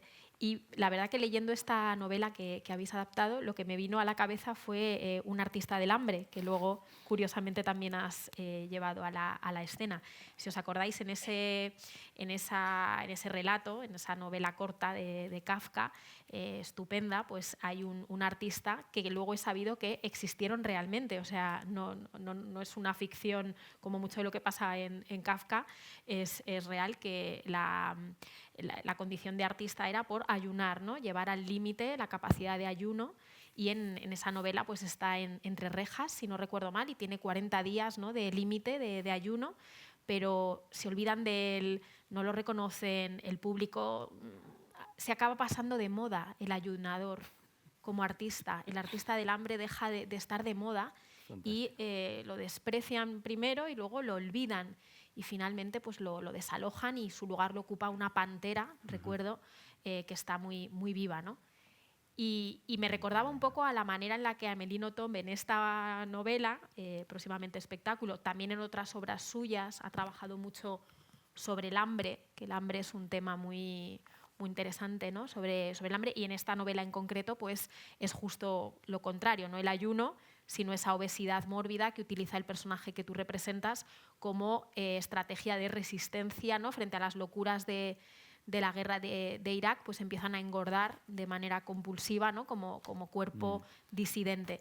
No sé si esto es verdad, que hubo esos casos de obesidad, si sabéis. Sí, al parecer sí, y de hecho lo sigue habiendo, como que el rastreo ahí que hemos hecho es casi una pandemia que no solamente forma parte del ejército norteamericano, sino que ya está extensible a toda la sociedad prácticamente, pero que sí que ha habido casos. De hecho, creo recordar que hace como un mes uno de estos, no sabría decirte ahora mismo, jefes de seguridad del ejército o dentro del Departamento de Gobierno de Estados Unidos, hablaba de que esto de los militares obesos se había acabado, que había que volver a una imagen, claro, mucho más viril, ¿no?, de lo que supone lo que se presupone un soldado. Sí, realmente fue un tema, sí, sí. O sea, seguramente ella se basó en algo de eso en ese momento, ¿no? Y entonces esto me lleva a la pregunta que te quería hacer. Primero, el tema un poco de cómo ha sido trabajar sobre ese tema de la obesidad mórbida, habiendo hecho de ayunador en obras anteriores, hacer el proceso a la inversa. Y luego otra cosa que has dicho y que tiene que ver con lo que acabas de decir, estoy en un sándwich de Juanes, lo que acaba de decir el otro Juan, que es claro, es fácil ponerse en la posición de compadecer a la víctima, al inocente, ponernos de parte del sufrimiento del otro, pero en las novelas de Nothomb y en gran parte del teatro, pues la cosa se complica, esa compasión difícil, ¿no?, que siempre es más interesante porque te plantea un dilema, y es cuando le dice al comienzo, usted me va a entender, ¿no? Pero ella se siente fascinada, quiere más, quiere... es decir, ¿quién está entendiendo cuando compadecemos a otro o lo comprendemos o escuchamos su historia, como sucede en esta novela? ¿Qué parte hay también, cómo habéis trabajado también, escuchar también hay una ética de la escucha, ¿no? Y lo que hacemos con el relato del otro y cómo ella empieza a vivir de las ficciones también que recibe, además a través de cartas. Claro, es que ahí hay mucha este cosa, juego de dónde empieza la compasión y da lugar a la manipulación y al interés en el sufrimiento del otro como forma también de rapto, ¿no? Y como que creo que en esta obra pues es fundamental y sobre todo centrado en la ficción. Yo creo que siempre hay algo ahí un poco misterioso y que nos estamos encontrando cuando te sumerges en una novela y que además tienes que adaptar, y nos ha costado sacar, pues, renunciar a un montón de cosas. Hemos tratado de ser muy, muy fieles con el texto original. O sea, hay algo de tratar de entender y de meterte en la mente de la autora, ¿no? Y hay algo que no vas a alcanzar a comprender nunca, ¿no? O sea, ¿cuál es la lógica que hay? Puedes rastrear lo que sucede, los hechos, pero las asociaciones es como que tienes que hacer un proceso casi de imaginar cómo ha imaginado esto, ¿no? Y frente a eso, o sea, lo que nosotros hemos propuesto es una lectura. O sea, quiero decir, para mí la creación es una respuesta creativa a algo. Amélie Nothomb lo que tenemos es un diálogo con ella, siendo un diálogo respetuoso, pero no es un intento porque es insalvable, de comprender exactamente qué está moviéndose ahí, si es más compasiva, cómo queda atrapada, sino de qué es lo que nos pasa a nosotros con eso también, ¿no? Y creo que todo el espectáculo que hemos construido es lo que nosotros sentimos con respecto a los temas que ella está poniendo ahí, ¿no? Y es una conversación, o sea, no somos dos en la sala. Amélie Nothomb está ahí también, o sea, hay como un diálogo completo, ¿no? O sea, la diferencia, o sea, son muy distintos los universos en concreto de Kafka y el artista del hambre con respecto a tal, pero claro, me parece que no lo había, fíjate que no lo había pensado hasta que lo escribiste el otro día en el mail, ¿no? Y digo, qué curioso, ¿no? O sea, claro, he hecho del ayunador, el artista del hambre, y ahora hago del señor de 200 kilos, ¿no? O sea, hay algo ahí que bueno, se tocan en los extremos. En el caso de Kafka, conociendo también profundamente, además porque ahí no era una versión del cuento, era el cuento tal cual, ¿no? Y de hecho en algún momento del proceso he hablado con Isabel y decir, es que claro, nosotros en el ejercicio de la narración lo que hacemos es encarnar el relato, ¿no? Porque estamos en un lugar un poco híbrido entre el personaje y la propia narración. Que en la novela es cartas. La novela que hay una dificultad añadida y es que habéis adaptado algo que en origen es epistolar. Pero mantenemos la epistolaridad, o sea, se mantiene la estructura epistolar, o sea, querida Amélie, solo que lo hemos tratado de trenzar para que no sea esta cosa, ¿no? Y la novela lo que hay también es una especie de narración, de monólogo interior de ella, ¿no? De soliloquio, muy soliloquio. Que es muy críptico, o sea, no te desvela mucho, hace reflexiones sobre la epistolaridad y va soltando pequeños indicios acerca de sí misma, porque esa es otra de las coqueterías que tiene Amélie, ¿no? Que es que se pone en el centro del dispositivo para luego desaparecer. Totalmente. ¿No? Y yo creo que eso es como algo muy, muy juguetón y muy irónico que tiene. Yo me imagino también a Kafka imaginándose ser ese ayunador. Claro, es el escribiendo artista. Eso, divirtiéndose, escribiendo esa cosa como para sí, ¿no? Porque este personaje que lo que hace es que, sí, al principio es un tipo que está entregado, de la misma manera que está entregado Melvin o está entregada Amélie, a la compulsión de adelgazar o a la compulsión de engordar o a la compulsión de contestar a todas las cartas que tiene la Amélie Nothomb real, que es así. O sea, esta mujer se levanta a las 5 de la mañana y tiene que contestar a todos los lectores que le escriben, ¿no? Más las horas que eche luego escribiendo, ¿no? Es una compulsión absoluta. Y que comparten ahí, ¿no? En el caso del ayunador, este señor pasa de moda y no tiene a nadie, ¿no? Digamos que es como la obra esta de Brecht, ¿no? Auge y caída de un artista del hambre sería un poco, ¿no?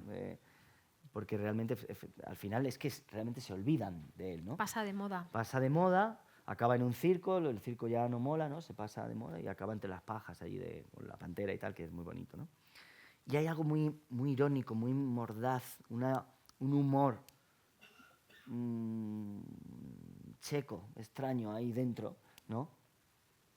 Que es una escritura también muy, muy, muy audiovisual, o sea, Kafka construye con imágenes y creo que Amélie también en las cartas de Melvin, de cómo describe toda la vivencia del soldado en el ejército, las penurias que pasa, cómo se ríen los soldados delgados de los obesos, en fin, cosas a las que hemos tenido que renunciar y que están en la novela, sí que es muy visual realmente, ¿no? Son cartas que son pequeños relatos. Y no en vano, y esto un poco de spoiler, pero no pasa nada, él le ha puesto nombre a su grasa y la llama Cerezade.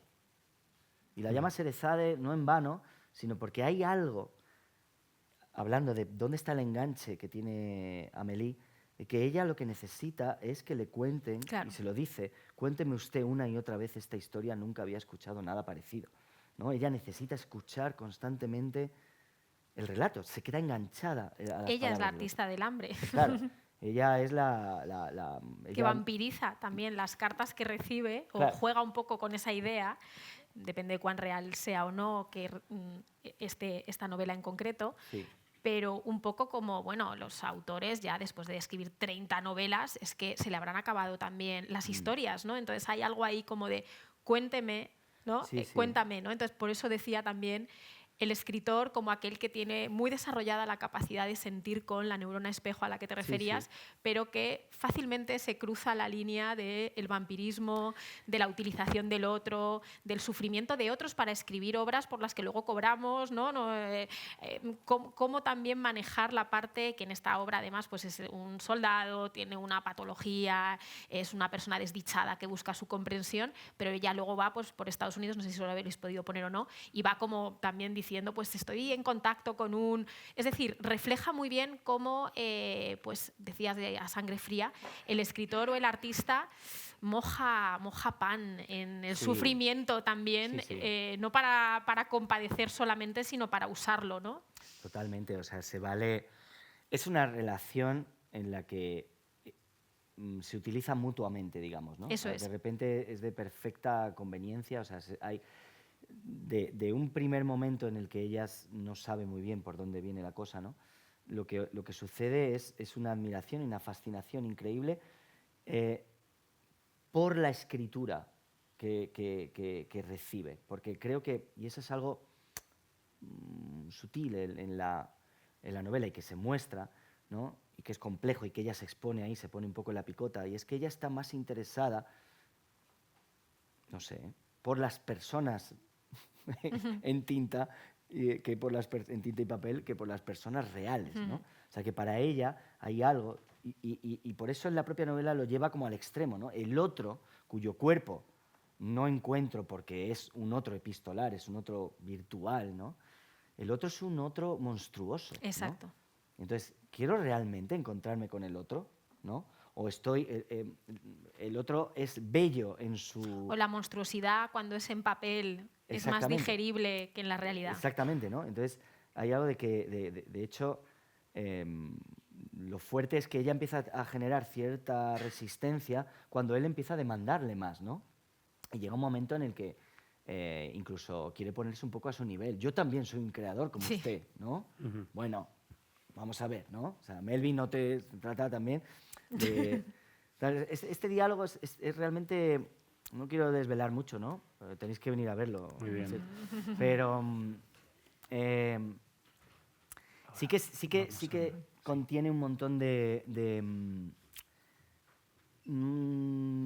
cosas que son muy Amélie Nothomb en el sentido de que es un juego de cajas chinas, está un poquito como enrevesado, no es literal, nada es lo que parece, ¿no? En la relación de los dos, de este otro que es muy distinto, pero que me atrapa y me siento fascinado hasta el punto de que necesito que no desaparezca, que esté ahí, o no sé si encontrarme con él, ¿no? Y en el caso de Melvin, de recibir en ella, claro, a alguien que me contiene, siendo yo una cosa imposible de contener, ¿no? Muy bien. Si os parece, vamos a dar la palabra a quienes quieran tomarla. ¿Sí? Sí. Necesito intervenir brevemente porque se ha hablado tanto de Amélie, que estoy encarnando en la obra. Y sí, veo esto en ella, de que ella es su forma de relacionarse con sus lectores, ¿no? Eso de responder a las cartas. Entonces, en este sentido, sí se nutre de lo que la gente le escribe y se nutre para luego escribir. Pero a la vez hay una cosa de Melvin que es la desesperación de ser escuchado. Entonces ahí como se tocan estos dos, estas dos necesidades de una que quiere cuénteme más y me voy a llenar de tus historias para lo que yo escribo, pero también la necesidad del otro de contar, que normalmente para el creador o la creadora es casi más fácil luego retirarse de esa relación, ¿no? Una vez que he escrito el libro, pues desaparezco yo y listo. Sin embargo, aquí hay una cosa que el monstruo que ella está creando, hay un momento que la desborda, ¿no? Que casi es como un poco el doctor Frankenstein. Totalmente. Y su criatura. Entonces ella también se expone ahí al peligro de ser transformado por el otro, ¿no? Y ahí volvemos a la compasión y a donde venimos. Nada más. Muchas gracias. Ha tomado la palabra Isabel Stoffel, que será Amélie Nothomb o Nothomb, a partir del 9 de enero en esta sala, frente a su monstruo, el ex soldado Juan C. Acero. Muchas gracias, Isabel. Estamos deseando veros en escena. Seguro que hay alguna otra pregunta, algún comentario, alguna sugerencia. Sí, ahí está. Cristina. Bueno, muy interesante la perspectiva que habéis planteado. Me queda en sombra una mirada que es la compasión es un vínculo y quien ejerce una actitud compasiva es quien necesita desarrollar la compasión. No solamente la compasión es una necesidad del que recibe la actitud y el acto compasivo. Es una necesidad de quien la ejerce. Es la necesidad de ese vínculo. Eso es lo fundamental. Porque esto significa pensar una ontología donde no hacemos eso porque somos magníficos seres humanos, sino porque tenemos que tratar de hacernos humanos.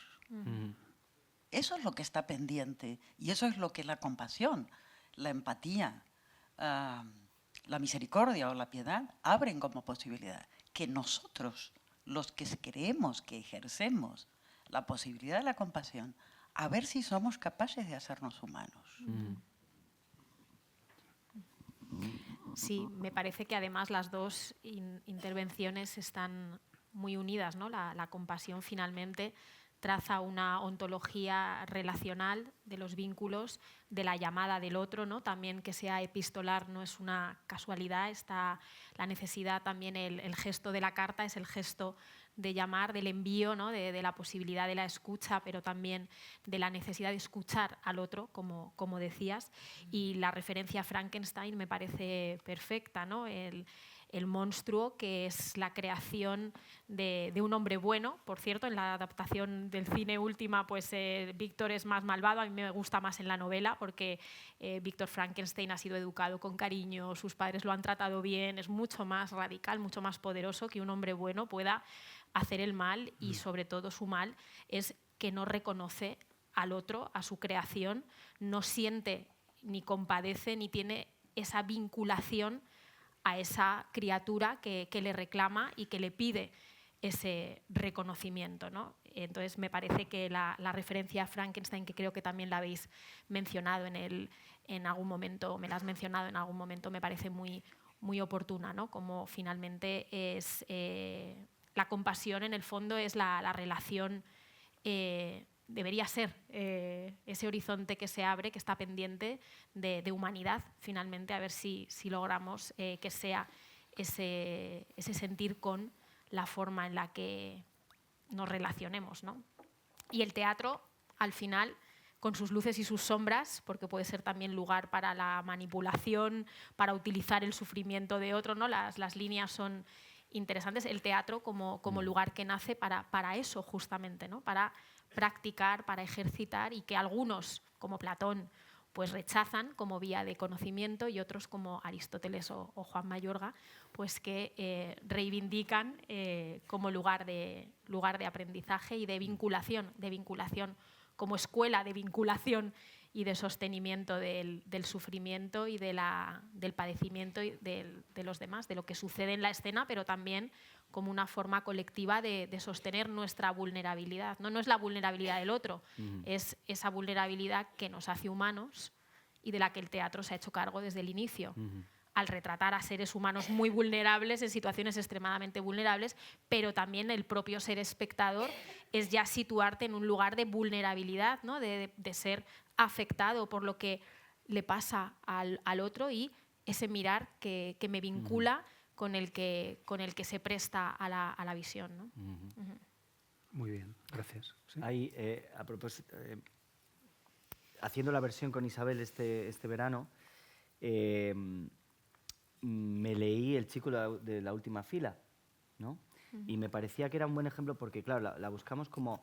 creo que la realidad y la ficción están ahí muy entremezcladas en los relatos de las cartas de ellos dos, y nos interesaba porque, claro, finalmente, cómo construir narración dentro de la escena sin tener una trama, digamos, que en el caso de la obra de Juan es vamos, estructuralmente es fascinante, pero la buscamos como referente precisamente para este juego del relato dentro del relato, ¿no? Que sucede en esa relación entre el alumno y el profesor. En este caso, cómo son las cartas de Melvin, pequeños relatos que te llevan hacia otro lado, teniendo luego la relación de los dos como otro pequeño universo, ¿no? Porque lo complicado siempre en la novela es más claro cómo crear una suerte de viaje, ¿no? Nosotros hablamos mucho tanto de la estructura de cuál es el encefalograma del espectáculo, y a veces no hay que entenderlo solo desde un plano estructural narrativo, sino también casi energético, ¿no? De qué se necesita para entender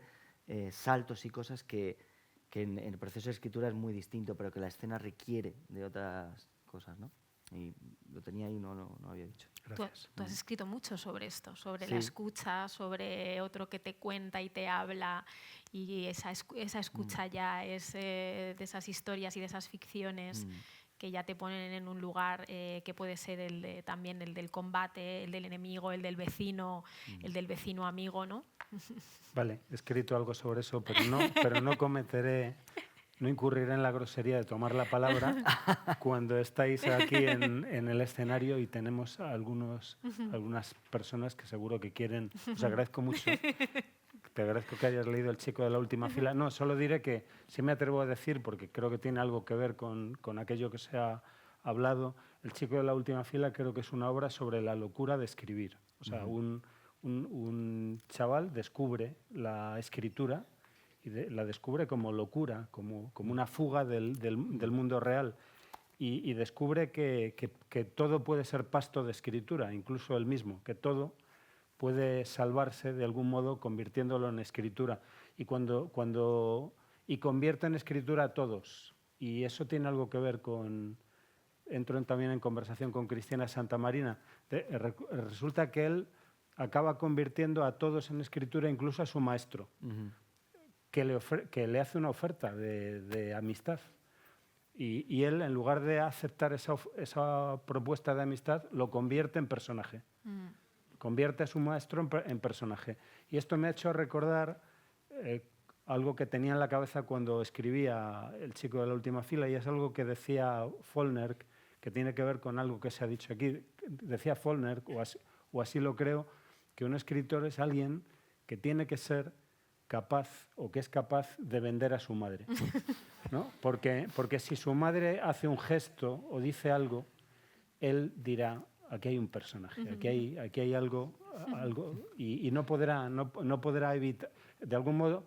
Bueno, se ha mencionado a Frankenstein, podríamos mencionar a Drácula, ¿no? Pues aquello de que necesitas la sangre. Y es verdad que en este sentido puedes estar en un lugar liminar siempre, ¿no? Hasta qué punto estás mirando al otro, como hace Chekhov, ¿no? Y es capaz de atender a su misterio, a su secreto, o de algún modo lo estás convirtiendo eso en tu muñeco, ¿no? Y eso nos llevaría muy lejos, y algún día quizá hablemos sobre todas estas cosas en el Faro de la Abadía, pero no quisiera que la mía fuese la última palabra, y quisiera daros ocasión de hacer una pregunta más o un comentario, alguna sugerencia, si es que queréis hacerlo. Creo que ahí hay alguien, ¿no? Era una ilusión momentánea, Sí. como en el proceso. Sí.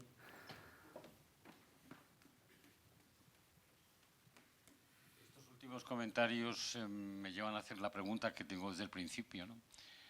¿Qué ha fracasado cuando la compasión esperada o deseada o supuesta fracasa? Es decir, ¿qué pasa cuando esa actitud de entender, de sentir con, etcétera, fracasa? ¿Qué sucede cuando la imagen y la realidad de los niños de Gaza o de Sudán no suscita nada? O suscita el comentario cínico o el comentario irónico o el comentario de distancia o el comentario de autoinmunizarnos ante la compasión, porque la compasión duele, ¿no? Entonces, ¿qué está fracasando?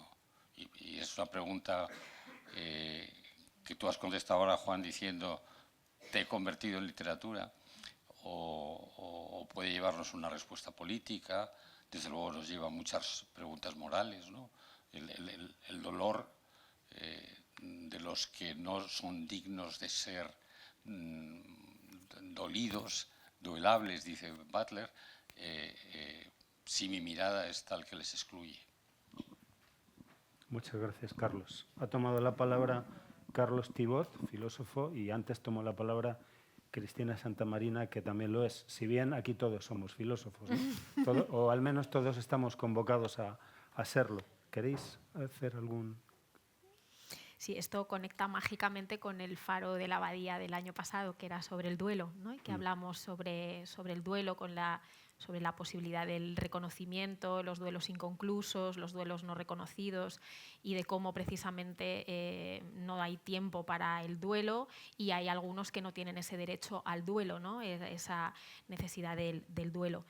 Pues claro, nos llevaría muy lejos esta pregunta. Creo que además las metáforas también de la bulimia, ¿no? Que aparecen también en la obra, los fenómenos de viralidad, ¿no? La propia viralidad de los acontecimientos, las imágenes, el shock, diría Benjamin, ¿no? Al que estamos de forma cotidiana con nuestros teléfonos siendo, pues no sé, no sé si hay tiempo para ese duelo, hablábamos, como estructura también narrativa, pero para la compasión, pues está claro que Aristóteles también a mí me da cierta esperanza, ¿no? El hecho de que es algo que se puede practicar, ¿no? La idea un poco aristotélica de la virtud como hábito, ¿no? Que al final no es algo que seamos o no seamos, sino que podemos, ¿no? Pues, practicar, podemos repetir, podemos venir al teatro una y otra vez, a ver si nos volvemos humanos, a ver si nos volvemos compasivos, ¿no? Entonces yo creo que en ese sentido es una buena guía, y para Aristóteles pues había esa, como muy bien sabes, había esa conexión, ¿no? entre la virtud como práctica, ¿no? Que se repite, ¿no? Como hábito, y el hecho de que en el teatro pues hay una también repetición, o es algo que podemos practicar, o la idea de incluso el artista como artesano que tiene una técnica que maneja, ¿no? Entonces, bueno, pues la esperanza de que los teatros, el arte, la literatura, pues nos cultive esa compasión. Sin el teatro, sin la literatura, pues desde luego, como estemos condenados a la imagen viral, pues mal acabaremos. Tú desde el teatro tienes también seguro algo que... Sí, desde luego que los que nos dedicamos al teatro pues, debemos estar locos, ¿no? Un poco, vivimos un poco al margen también, pero sin embargo, y dentro de una precariedad enorme, pero creo que hay algo que nos mantiene unidos a esto y tiene que ver con el encuentro, con el acto, no el sentirse útil en el sentido práctico de hay un para qué, ¿no? Antes tenía anotado ahí, ¿no? Que a mí hay algo que las creaciones que hacemos o el ponernos en relación con un tema, ¿no? Es para investigar algo acerca de nosotros mismos que no sabemos y poner esas preguntas en relación con la gente, ¿no? O sea, yo creo que la misión, en concreto del teatro, el resto de artes no me quiero meter, pero creo que hay algo profundo en el plantear las preguntas, ¿no? Que lo decíais antes, ¿no? ¿Cómo se puede vivir? O sea, ¿qué hacemos? ¿Cómo comprender? Tenemos que repetir esto para tratar de volver a entender esta cosa, ¿no? Pero es la pregunta lo que mantiene. En el momento en el que esa pregunta se resuelva, ya no funciona, ¿no? Y claro, esa pregunta es misteriosa, tiene que ver, uno se tiene que encontrar con eso y ver cómo reacciona, es emocional, es intelectual, es crítica, mueve cuestiones políticas, morales, de muchas índoles, ¿no? Y además, sobre todo, son de los pocos lugares donde nos podemos encontrar públicamente, ¿no? De hecho, creo que en la presentación de la temporada había algo de eso, ¿no? De que espacios de resistencia, de encuentro, ¿no? De encuentro un poco masivo, ¿no? Donde nos podemos encontrar en torno a esas preguntas, en torno a este material, y que además sea compartido, ¿no? Entre los que están en un lado y están en otro, ¿no? Porque quizás la escena sea de los pocos lugares, porque ahora sí existen los eventos de masas, los lugares, de hecho han crecido, han proliferado muchísimo, ¿no? Los macroconciertos, los lugares, pero son espacios individualizados, ¿no? Y yo creo que hay algo en el teatro que sigue manteniendo eso y está un poco... o sea, a mí es lo que me mantiene unido al hecho, ¿no? Es lo que... es la adicción, ¿no? En el sentido de la bulimia, el ayuno está ahí, ¿no? O la bulimia está ahí todavía. Claro. Sí, creo que es bueno que vayamos cerrando. Creo que se han dicho cosas muy importantes esta tarde y agradecemos mucho a Juan Cacero y a Cristina Oñoro lo generosos que han sido con nosotros y todo lo que nos han dejado para pensar. Creo que el teatro tiene importancia y creo que ha sido importante y creo que ha habido una demostración de la importancia del teatro en la pregunta que nos ha hecho Carlos Tivoz. O sea, Carlos nos pregunta qué pasa cuando la compasión fracasa, ¿no? Por tanto, ¿qué pasa cuando la humanidad fracasa? Y probablemente esas dos preguntas serían, Carlos, muy importantes si las leyésemos en un papel, ¿no? Pero me parece que tienen otro valor pronunciadas por un ser humano en una asamblea ante otros, entre otros, ¿no? Producen un efecto de resonancia, están en tiempo y espacio y no olvidaremos esa pregunta. Y creo que está bien que acabemos con esa pregunta, ¿no?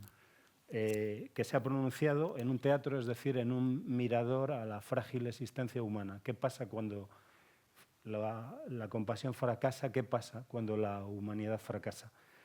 Hemos, creo, vivido una tarde importante en el Faro de la Abadía. A partir del 9 de enero tendremos este espectáculo basado en la novela de Nozomp. Y os agradezco mucho vuestra presencia y recordad que la Abadía siempre os está esperando. Muchas gracias.